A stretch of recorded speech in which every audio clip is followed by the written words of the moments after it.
নমস্কার, সবাই কেমন আছেন? আমি অরিজিতা আজ আবারও নতুন একটি ব্লগ নিয়ে আপনাদের সামনে হাজির হলাম। নতুন দেশের নতুন ব্লগগুলি শুরু করলাম আজ থেকে।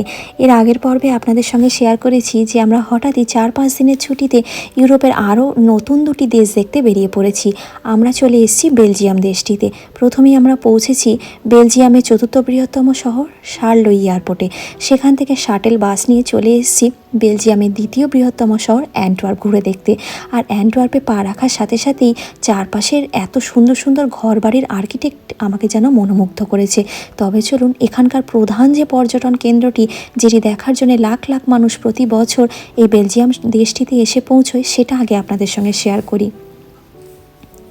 বেলজিয়ামের অ্যান্টওয়ার্প শহরে আসার পরেই এখানকার বাড়ি ঘরগুলো দেখে মুগ্ধ হয়ে যাচ্ছি। চারপাশে মনে হচ্ছে যেন ইতিহাস জড়িত একটি শহর। এত সুন্দর এখানকার বিল্ডিংয়ের আর্কিটেক্ট, আর তাছাড়া এত প্রাচীন এখানকার বিল্ডিংগুলো যে দেখেই মনে হচ্ছে যে প্রতিটাই যেন এক অপূর্ব সুন্দর মাধুর্য সৃষ্টি করেছে শহরটির। আমরা দাঁড়িয়ে রয়েছি এখন বেলজিয়ামের অ্যান্টওয়ার্প সিটির সবথেকে প্রধান পর্যটন কেন্দ্র, যেটির নাম হলো অ্যান্টওয়ার্প সেন্ট্রাল স্টেশন। এই সেন্ট্রাল স্টেশনটি কিন্তু একটি প্রধান পর্যটন কেন্দ্র হিসাবে বিশ্বের চতুর্থ বৃহত্তম স্টেশন হিসাবে কিন্তু একটি নিজের গুরুত্ব বজায় রেখেছে। 2014 সালে কিন্তু অ্যান্টওয়ার্প সেন্ট্রাল স্টেশনকে বিশ্বের সবচেয়ে সুন্দর রেলওয়ে স্টেশনের তকমা দেওয়া হয়েছে। আর এর আর্কিটেক্টটা দেখেই বুঝতে পারছি যে এটা সত্যি কতটাই না সুন্দর হবে। বাইরের আর্কিটেক্টটা যতটাই না সুন্দর, ভিতরটা তো আরও অনেক বেশি সুন্দর। চলুন আপনাদের সুন্দরভাবে ঘুরিয়ে দেখাই।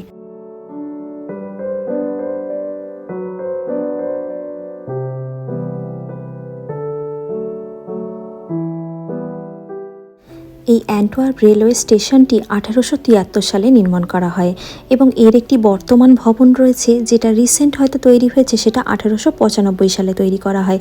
দ্বিতীয় বিশ্বযুদ্ধের সময় বেশ কিছু ক্ষয়ক্ষতি হওয়ার পরেও কিন্তু এটি বেশ সুন্দরভাবে মেনটেন করে রাখা রয়েছে বলে এখনও প্রচুর মানুষ এটি দেখতে ছুটে আসেন।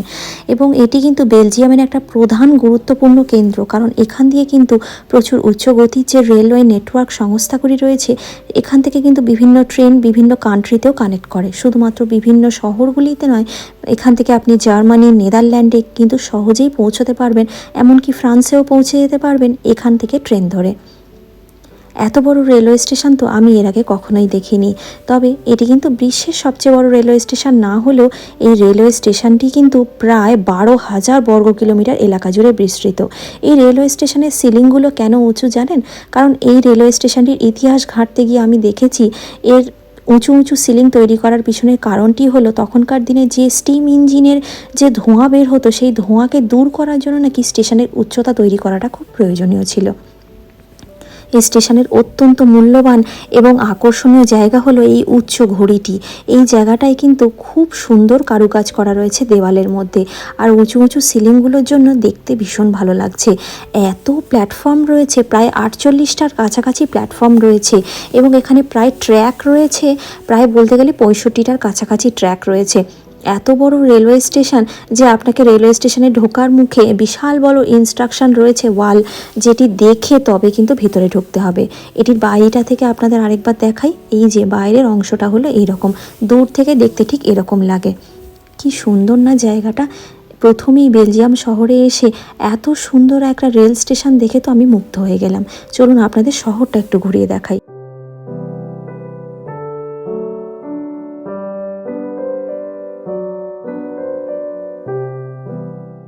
এই অ্যান্টওয়ার্প শহরে প্রায় 5.5 লক্ষ মানুষ বসবাস করেন। এই অ্যান্টওয়ার্প শহরটি ইতিহাস সমন্বিত, তাই এই অ্যান্টওয়ার্প শহরের মধ্যে দিয়ে আপনি যখন হাঁটবেন, এখানকার যে কোনো শপিং মল, দোকান, বাড়ি সব কিছুর আর্কিটেক্ট দেখে আপনি বুঝতেই পারবেন এগুলো বহু বহু বছরের পুরনো। ইউরোপের যে কোনো দেশে গেলেই সেখানকার বিল্ডিংগুলো আপনি দেখলেই বুঝবেন এগুলো 100-150 বছরের পুরনো। এত পরিমাণে এরা রক্ষণাবেক্ষণা করে অথবা মেনটেন করে রাখে যে এখানকার বিল্ডিংগুলো একই রকমভাবে অক্ষত থাকে। তাই তো শহরের মুগ্ধতা একটা অন্যরকমভাবে প্রকাশিত হয় এই বিল্ডিংগুলির মাধ্যম দিয়ে। যেমন এটি একটি শপিং মল, বাইরে থেকে দেখে তো বোঝার উপায় নেই। তবে এই শহরটির আরও একটা সুন্দর পরিচয় রয়েছে। এখানকার সেন্ট্রাল স্টেশনের যে মেট্রো স্টেশন, সেটির নাম হলো দিয়ামন্দ। আর এই দেশে 3 রকমের ভাষা চলে, তার মধ্যে একটি হলো ডাচ। যেহেতু নেদারল্যান্ড সামনে আর নেদারল্যান্ড হলো ডাচদের জায়গা, তাই ডাচ ভাষায় দিয়ামন্দ কথার অর্থ হলো ডায়মন্ড।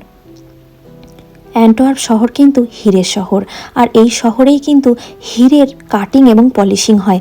তাই রেলওয়ে স্টেশনের উল্টো দিকেই দুটো ফুটপাথ জুড়ে কিন্তু দু সাইডে আপনারা কিন্তু লম্বা সারি দিয়ে শুধুমাত্র ডায়মন্ডের দোকান দেখতে পাবেন। চোখ ঝলসানো ডায়মন্ডের কালেকশান দেখে তো মাথা খারাপ হওয়ার জোগাড়। আপনাদের দেখাই যে এখানে কি ধরনের ডায়মন্ড কীরকম পাওয়া যায়। পরপর দেখতে পাচ্ছেন রাস্তার দুপাশ ধরে শুধু বেস্ট ডায়মন্ডের দোকানে কিন্তু ভর্তি। কোনোটা রয়েছে গোল্ডের ওপরে, আবার কোনোটা রয়েছে প্ল্যাটিনামের ওপরে। হীরের শহর অ্যান্টওয়ার্প আমার তো প্রথম দিনেই মন কেড়ে নিয়েছে। তবে আপনাদের সঙ্গে একটু ডায়মন্ডের কালেকশানগুলো শেয়ার করব। দোকানগুলো বাইরে থেকে খুব সুন্দরভাবে দেখা যাচ্ছে ডায়মন্ডের কীরকম কালেকশান রয়েছে। আর এই হীরের ঝলকে যেন চোখ ঝলসে যাওয়ার মতন। দেখুন কি সুন্দর না প্রতিটা আংটিগুলো। বিশেষ করে তো এই আংটির দিকে আমার খুব নজর যায়, কারণ আংটি পরতে আমার খুব ভালো লাগে। ছেলেদের মেয়েদের নির্বিশেষে আংটি, ব্রেসলেট, তারপর ছোট ছোট কানের দুলগুলো এত সুন্দর, আর দোকানের লাইটগুলো এত জোরালো যে এই হীরের ঝলক যেন অনেক দূর থেকেই দেখতে পাওয়া যাচ্ছে। এখানকার কালেকশান দেখে সত্যিই মুগ্ধ হতে হয়। এত সুন্দর সুন্দর কানের দুলগুলো প্রতিটাই যেন একদম মনে ধরেছে, পছন্দ হয়ে যাচ্ছে। আমাদের মেয়েদের তো কেনাকাটা করতে ভালোই লাগে, আর গয়নাগাটির প্রতি তো দুর্বলতা আমাদের প্রত্যেকেরই কম বেশিই রয়েছে। তবে আংটিগুলো খুব সুন্দর দেখতে ছিল।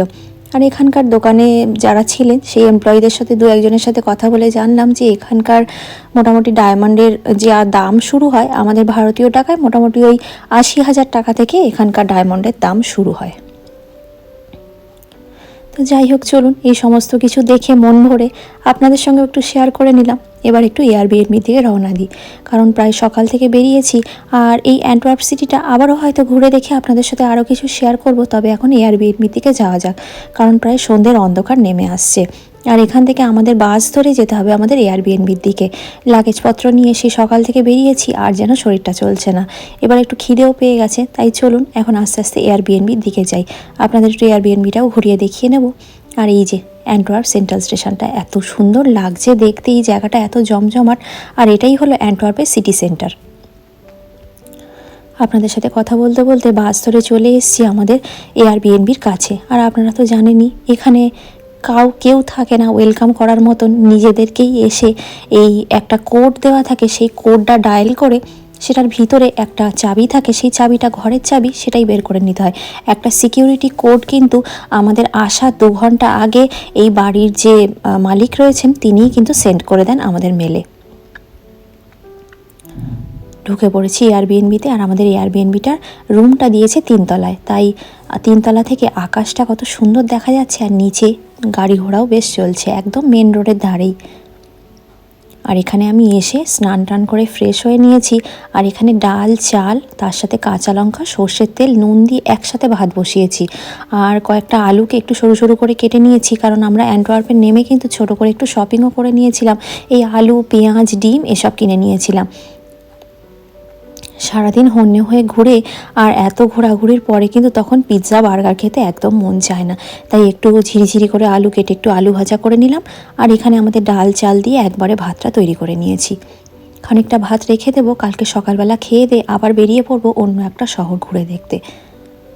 আর দুজনেই এখন বেশ ভালো মতনভাবে ফ্রেশ হয়ে গেছি। এবার এই শান্তি করে ডাল ভাত আলু ভাজা খেয়ে আর টেনে একটা ঘুম দেব। ব্যাস, কাল সকালে উঠে আবারও রেডি হয়ে খাওয়া দাওয়া সেরে বেরিয়ে পড়বো। চলুন তাহলে আমাদের খাওয়া দাওয়া তৈরি। কেমন লাগলো আমাদের এই প্রথম দিনের বেলজিয়াম শহরে দেখে আপনাদের অবশ্যই কিন্তু কমেন্ট করে জানাতে ভুলবেন না। ভালো লাগলে একটা লাইক করে দেবেন। আর আমার ভিডিওগুলো যদি খুব মনের কাছাকাছি হয় তাহলে কিন্তু অবশ্যই আমার চ্যানেলটি সাবস্ক্রাইব করে বন্ধুবান্ধবের সঙ্গে ভিডিওটা একটু শেয়ার করে নেবেন। আর এদিকে আমরা খবর দেখতে দেখতে ডাইনিং টেবিল ছেড়ে মাটিতে এসে বসে খাচ্ছিলাম। মাটিতে বসে খাওয়ার মজাটাই কিন্তু অন্যরকম। সবাই খুব ভালো থাকবেন, সাবধানে থাকবেন। আজকের এই ব্লগটা এখানেই শেষ করলাম। নতুন ব্লগ নিয়ে আসবো খুব তাড়াতাড়ি।